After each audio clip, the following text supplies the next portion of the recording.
Welcome to Horns of a Dilemma, the podcast of the Texas National Security Review, which is a partnership between War on the Rocks and the University of Texas at Austin.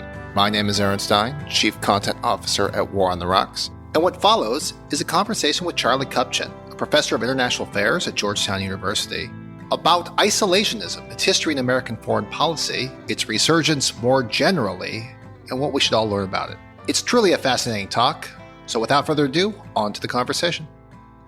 It's a pleasure to be here. Thanks to you and the Strauss Center and also Paul and Clements Center for the hospitality and the opportunity to delve into isolationism, its good bits, its bad bits, and what its relevance is to the moment that we are passing through today in terms of the tug of war that is taking place between the liberal internationalist foreign policy establishment that is now in power and a very different orientation. I think you could say neo-isolationist that's represented by former President Trump and his supporters.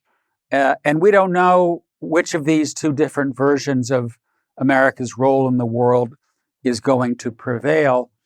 But what I want to do today is kind of tell the story of how we got here. How do we get to this moment where we are deeply engaged in Ukraine,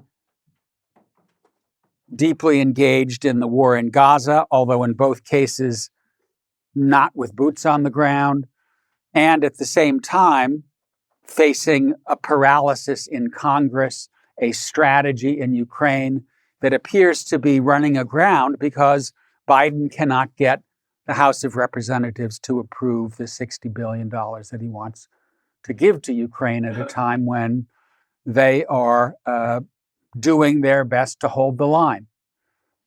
And when they're in the process of running out of ammunition and air defenses.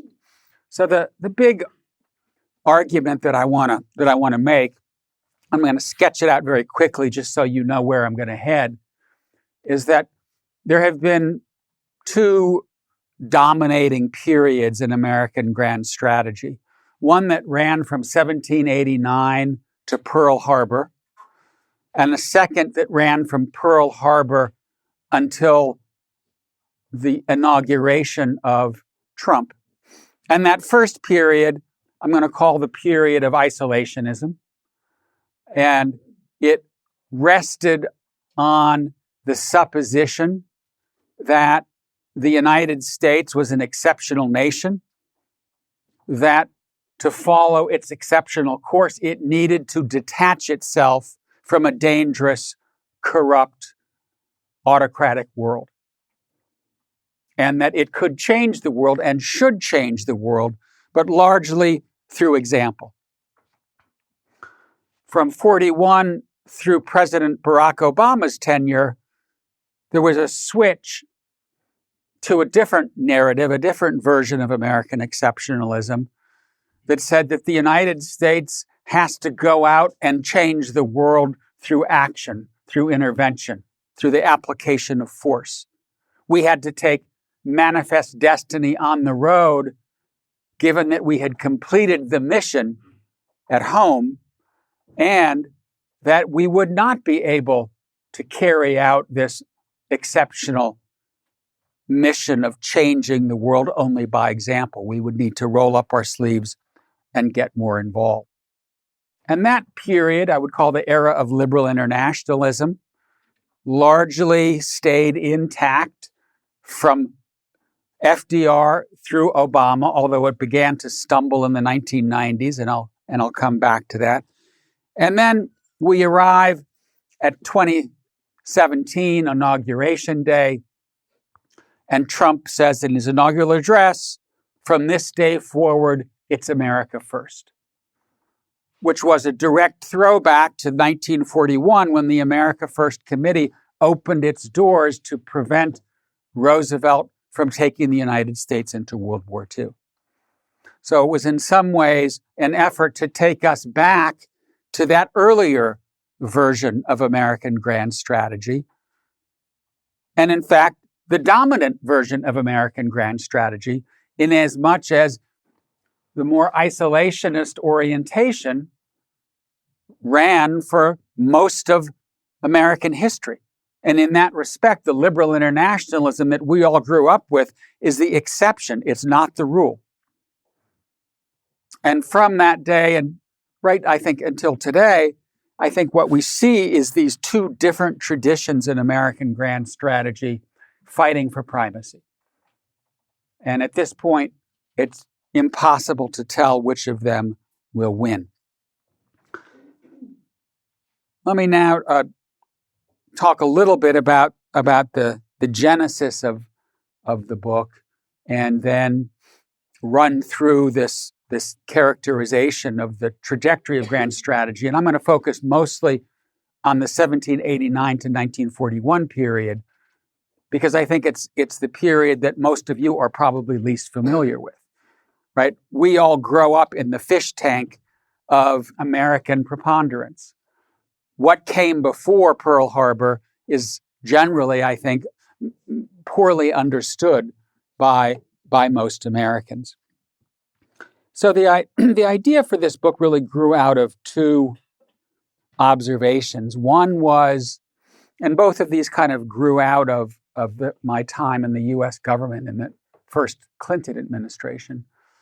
One was how difficult it was after the end of the Cold War to get the United States to feel comfortable with the projection of force, particularly vis-a-vis Bosnia, and how reluctant President Clinton was to get engaged. He ran for election effectively countering George H.W. Bush and James Baker, who said, we don't have a dog in that fight.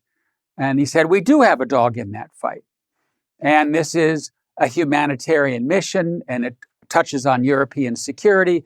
And he gets into office, and he finds that it's very difficult to put together a consensus within the government about the assertive use of American power in the former Yugoslavia as it was falling apart.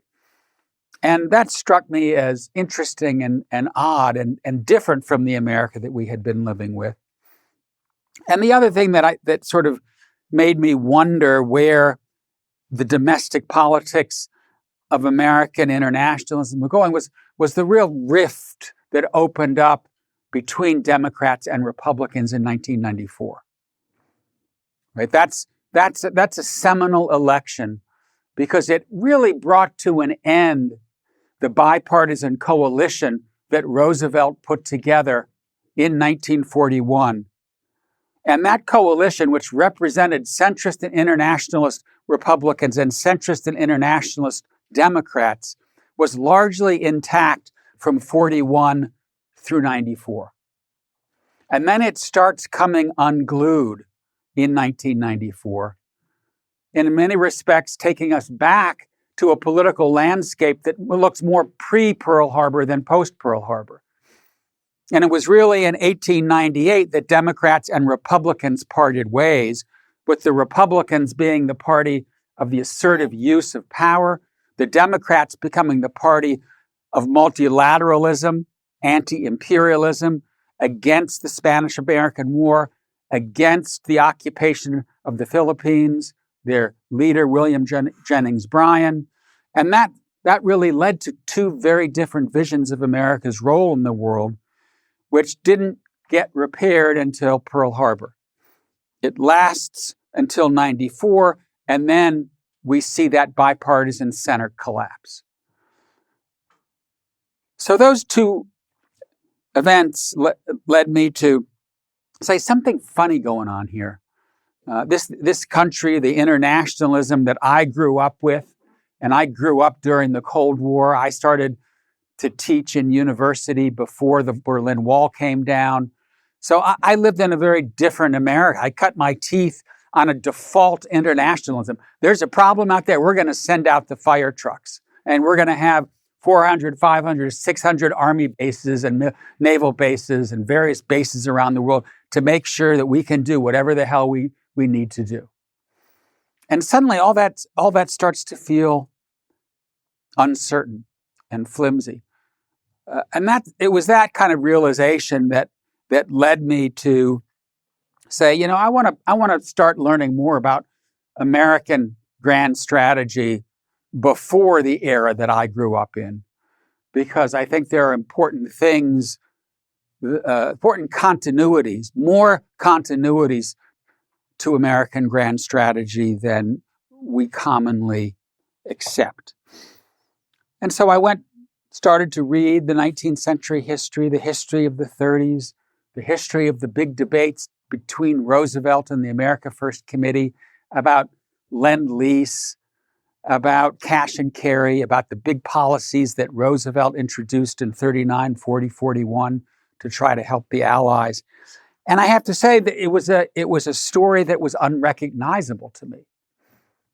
It was a narrative, a discussion that reflected a very different country. And it was a country that, as I said, from really the get-go until 41, with a little blip in 1898, had a very different view of its role in the world. And it was a view that is best, in my mind, encapsulated by the notion of isolationism. And isolationism, as I define it, essentially means the avoidance of enduring strategic commitments beyond the mothership. That is to say, we don't extend our reach into the strategic theaters of others, and in particular, the strategic theaters of other great powers. Now, we were anything but isolationist in North America. We brutally expanded across the Appalachians, killing or confining Native Americans that got in our way. We attacked repeatedly Canada during the Revolutionary War in 1812, at the end of the Civil War, after the Brits had provided warships to the Confederacy. The Union says to Great Britain, in compensation for the Union ships that you sank and the Union soldiers that you killed, we request that you transfer Canada to us. And the Brits said, get lost, and Canada is still Canada. But we kept trying. And in the the Mexican-American War, we take 50, 60% of Mexico. So in North America, we were extraordinarily expansionist.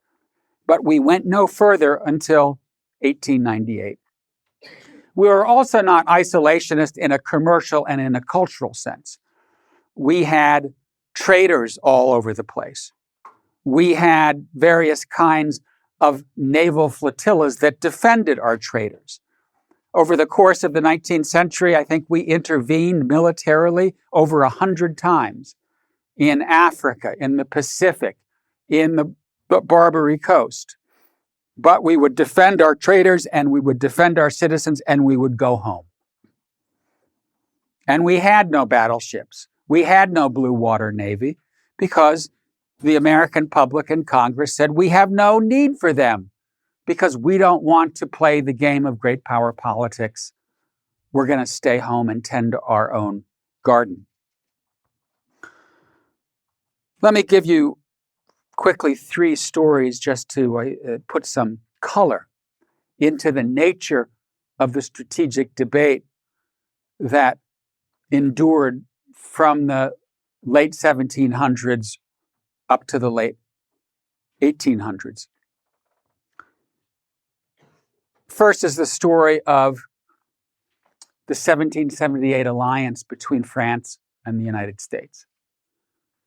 Right? We declare independence. We go to war with Great Britain.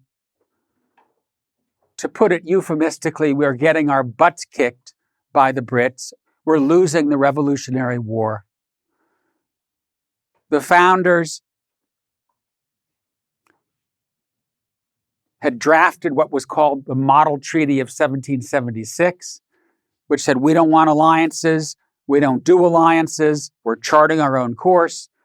But they then decided in 1778 that the only way that the United States could achieve victory against Great Britain was to form an alliance with France. And the French were interested because they were enemies of the Brits. And so they sent soldiers and they sent warships and they sent money and they sent gunpowder and they turned the war around. Right?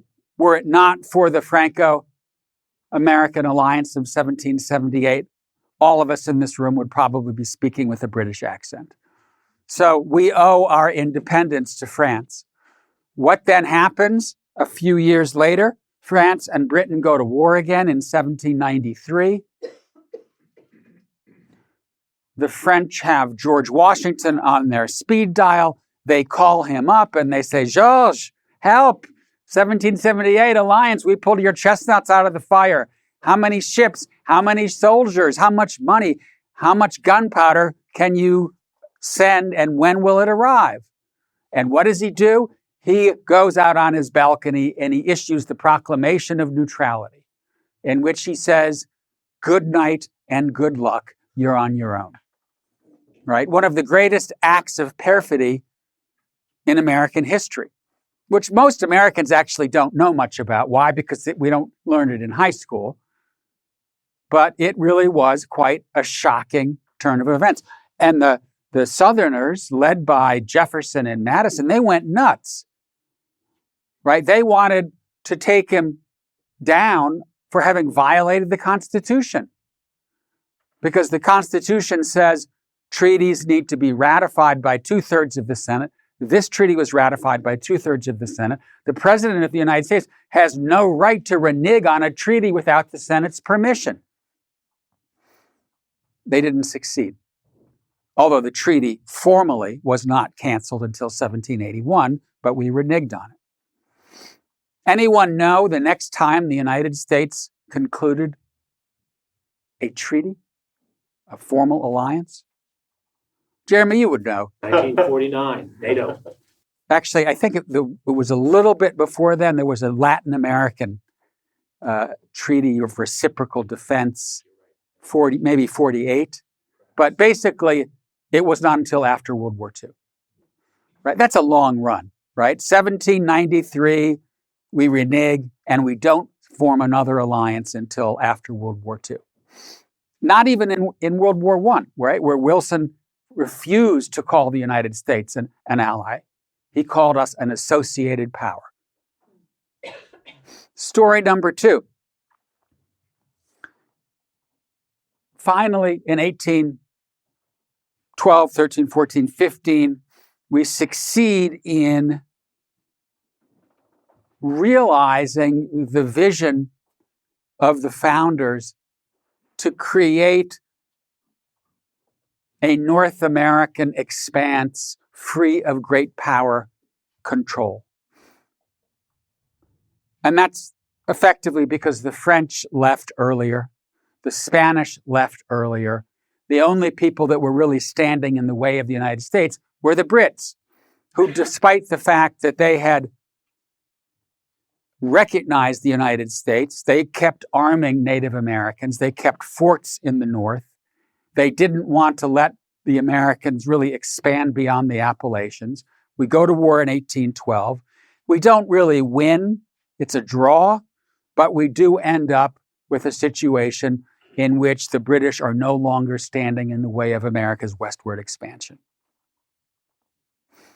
And this was called the era of good feelings, in part because we had succeeded in realizing a North American continent and soon a Western hemisphere free of the imperial presence of European powers.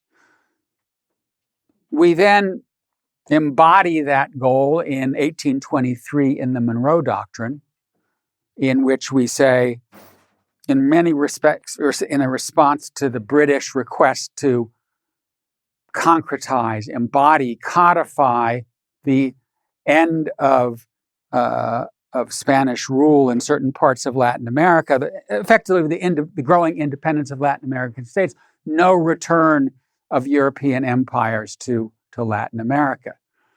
But it's pretty much meaningless, and we don't do anything about it for the next decades, really until 1898.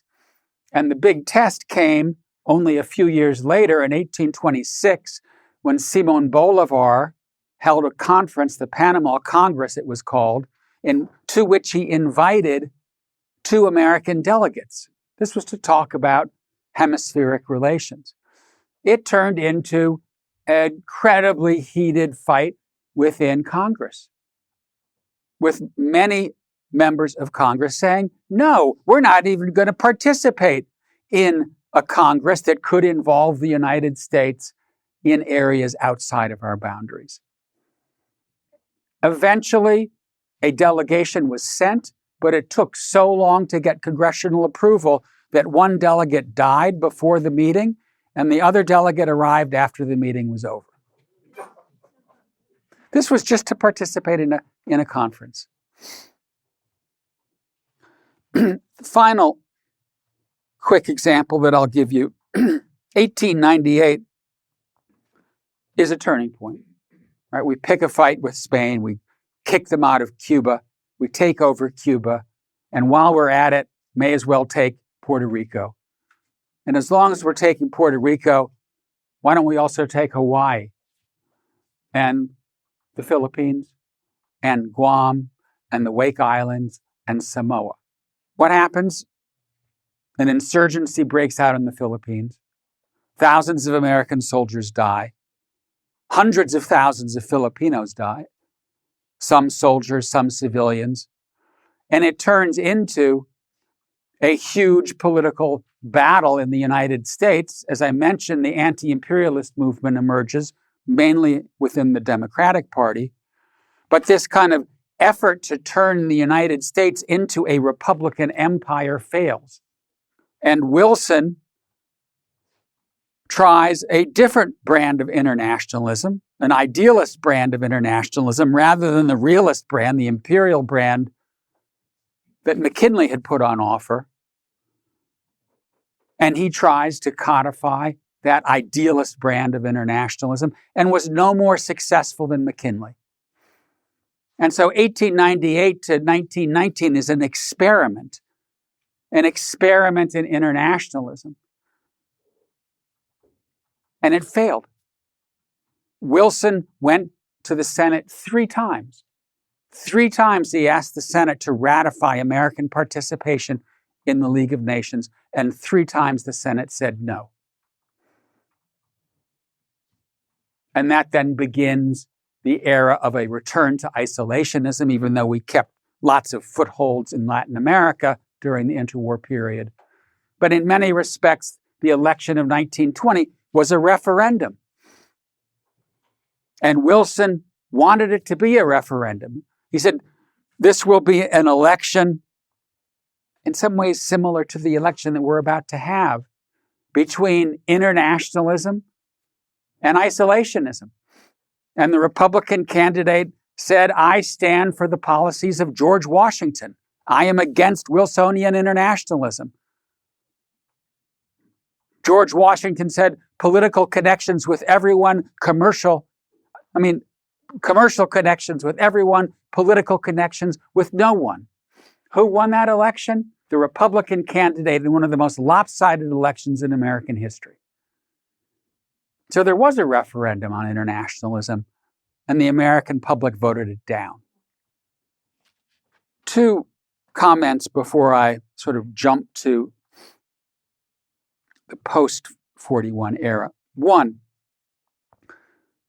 what I've just described, in my mind, has advantages and disadvantages.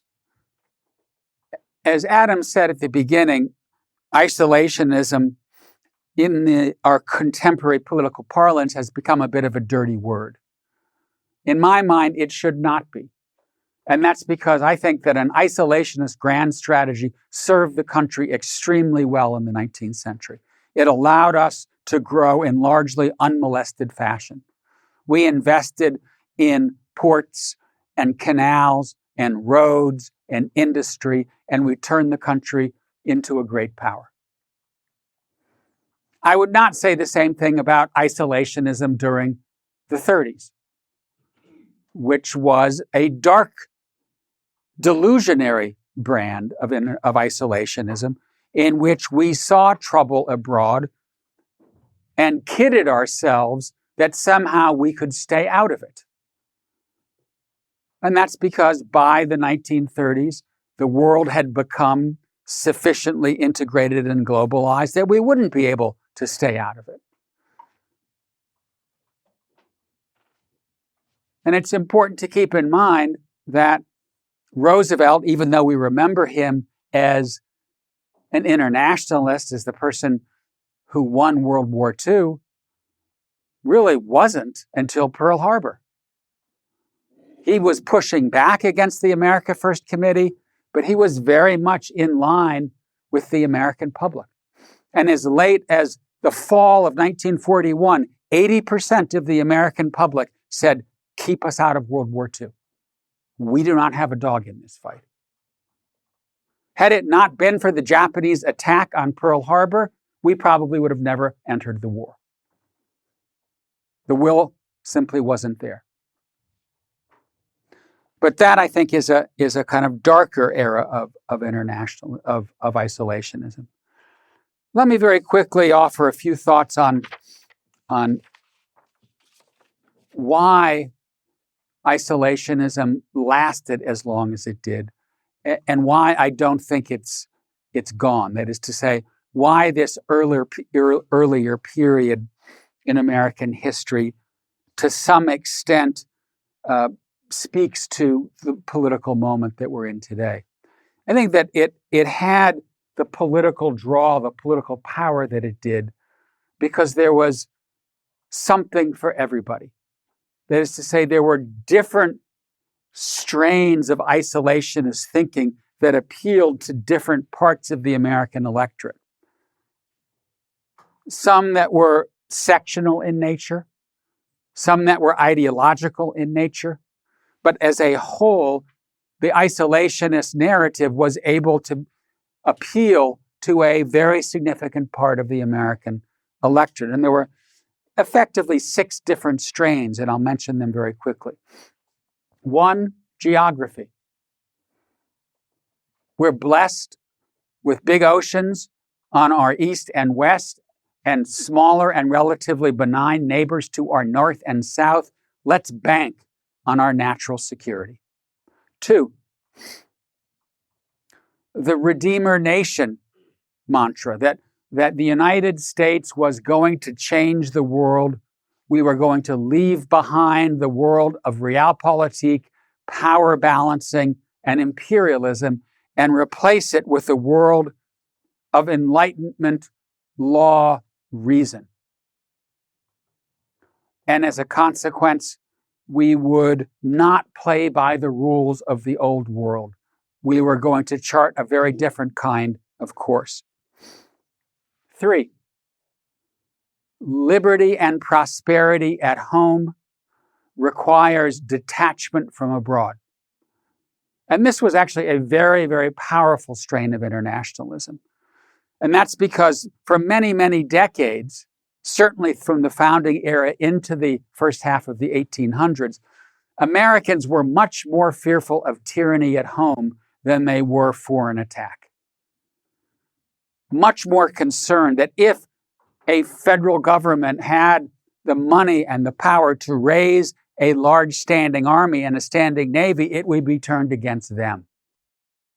And they therefore thought that playing the game of great power politics was not a risk just in terms of causing war. It was a risk because it would scuttle America's democratic experiment. And that's one of the reasons that for many, many decades, our wars were fought by state militias. And why for many, many decades, we really didn't have a standing, significant military establishment except during the Civil War. 4th, Freedom of action, unilateralism. The more we get engaged abroad, the less freedom we have to conduct our own affairs. And this brand of isolationism gets stronger and stronger towards the end of the 19th century.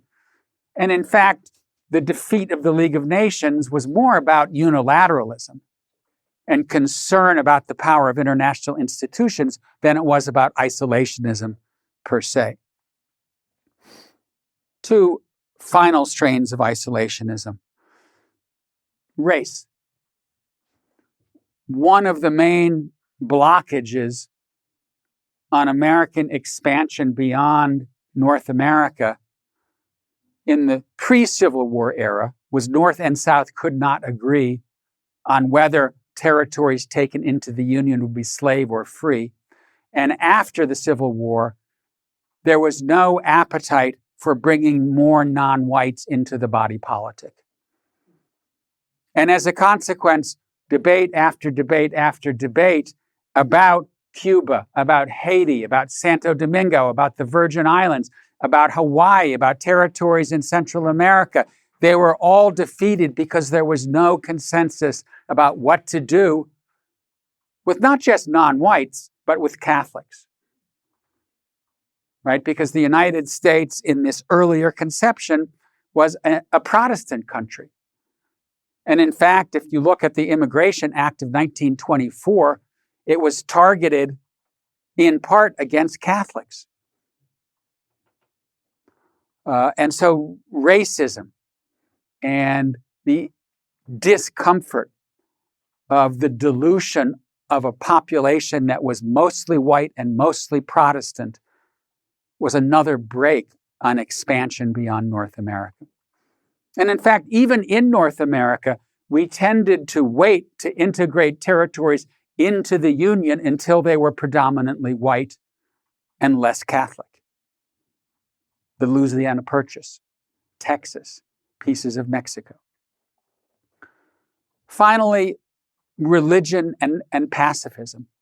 Particularly in the North, there were strong strains of isolationism that emerged from Quakerism and from a Puritan discomfort with the use of force, which we saw quite prominently in both the War of Independence and the War of 1812, where one of the problems George Washington had to deal with was, what do we do with all of these people in the North who don't want to fight? Conscientious objectors in the current terminology. So for all of those reasons, I think isolationism was able to appeal to a broad cross-section of the American public, partly because it, as I said, it had something for everyone. Let me now quickly say a few minutes of comments on the liberal internationalism front, and then I'll pivot to where we are today and wrap up. As I said, the magic of Roosevelt was really putting together a political coalition behind this marriage of power and partnership. So the Republicans got the power piece. The Democrats got multilateralism and partnership. That was demonstrated in the existence of the United Nations, the Bretton Woods institutions, the various other alliances that the United States fashioned. And this marrying of power and partnership was really a formula that anchored liberal internationalism for decades. It started to come unstuck in 46, 47, and 48 when the isolationist forces came rushing back after World War II was over. That's one of the reasons that Truman went out with the Truman Doctrine and tried to kind of oversell the threats, because he saw this isolationist sentiment returning. And it more or less continues to percolate until around 52, 53, at which point it really gets marginalized and ends up being at the margins of American politics from the 50s right through I would say, contemporary times. Obviously, with ups and downs, the Vietnam War, but the broad internationalist consensus between Democrats and Republicans holds together, I think, certainly through the end of the Cold War. And then it begins to come apart in 1994, as I said, but more or less sort of is sustained, perhaps you could say, on life support through the Obama administration, and then really starts to come undone during the Trump era. And I think in many respects, one has to see Trump not as a bolt from the blue, but as someone who was in many ways tapping into this earlier strain of American grand strategy. Because the protectionism, the nativism, the racism, the neo-isolationism, they were all there. I don't think that Trump was doing this because he read a lot of American history, because he doesn't read a lot of American history, but he was in many respects tapping into what I think he felt among his base. And that base, in my mind, understandably, and I would go so far as to say justifiably, was yelling, too much world, not enough America, what about us? And I think that especially in the 1990s and then continuing after 9/11, the United States engaged in liberal and strategic overreach, economically and strategically, that led to a backlash against liberal internationalism. And that I don't see Trump so much as a cause of it as a symptom of it, someone who was channeling this voice within the American electorate that felt left behind by globalization, that felt left behind by the digital revolution, that saw their quality of life decline in a very systematic way over several decades, that saw the United States try to turn Afghanistan and Iraq into Ohio with no success whatsoever. And they legitimately stood up and said, what the hell's going on here? What are we doing? And I think that, Trump probably would have been reelected had it not been for the pandemic, because he, I think, does speak to the disaffection and dissatisfaction that many Americans feel, not just about internationalism, but about the kind of broader dislocations, the socioeconomic and identity dislocations that have been associated with globalization and America's global role. Biden, I think, comes in to office, and in many respects, I see him as someone who initially tried to locate himself in between the pre-Trump era and the Trump era, which in my mind is where we ultimately should end up. That is to say, some middle ground between an unsustainable internationalism where our ends and our means are completely out of sync, mainly our political means, because that's where I think we're in trouble. We have the economic means. We have the military means. We don't have the political means. And I think it behooves who is ever in the Oval Office to keep that in mind as they tack forward. But initially, I was quite comfortable where Biden was headed, a foreign policy for the middle class. He kept most of Trump's protectionist measures in place. He finished the withdrawal from Afghanistan. He wanted to invest heavily in working America, helping with child care, getting broadband into the heartland, making community college free. Some of it he got, some of it he didn't. But I think he understood that there was a primal scream out there in a broad cross-section of the American electorate, and that if we were going to fix the country and get out of this political dysfunction, we needed to address that primal scream. But I also feel that he got knocked off that agenda by Russia's invasion of Ukraine.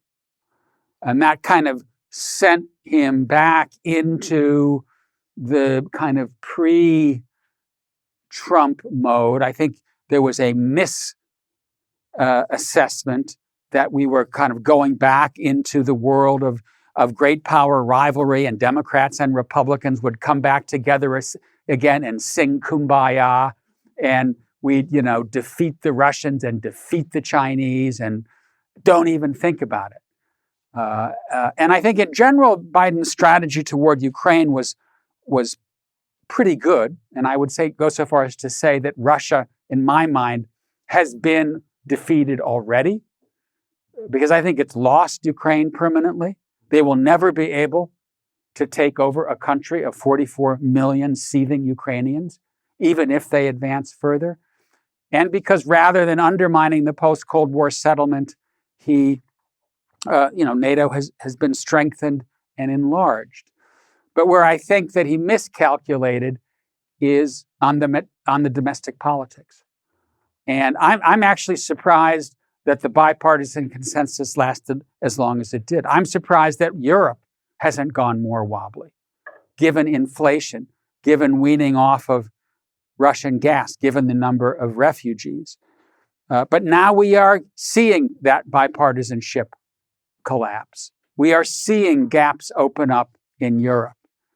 And nobody knows whether the House is going to approve an aid package, but in many respects, I think part of what we're witnessing here is an American strategy for Ukraine that was insufficiently mindful of the vulnerability and the fragility of that kind of internationalism here at home.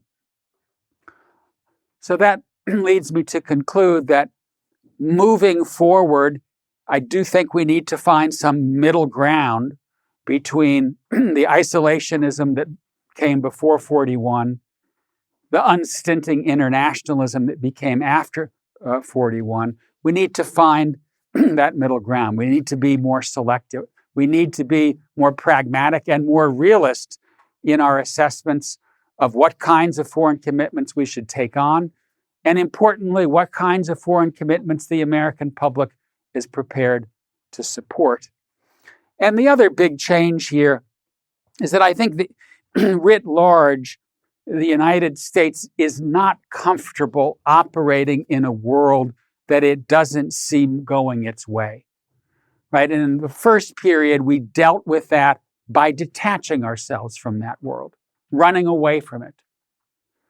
In the second period, we decided rather than running away from the world, we were going to run the world, and we were going to turn it into a world that looked like the American experiment. We are now, I think, in a world where that didn't work, where the general trend of more and more democracy has abated, where China is rising, where by 2050, 4 of the top 5 countries in the world economically are going to be in the East, right? Who are the top 4 countries projected in 2050? China number 1, India number 2, the United States number 3, Indonesia number 4. That's a very different world than the one that we've been living in. And so we're going to have to get used to living in a world that is pluralistic, where there isn't a confidence that we can either detach ourselves from that world or recraft it, remake it in the American image. And I think that's going to require a leap of political imagination, which I think the next several presidents are going to have a tough time trying to pull off. Thank you for listening to this episode of Horns of a Dilemma. Do not forget to read the Texas National Security Review, which you can find at tnsr.org.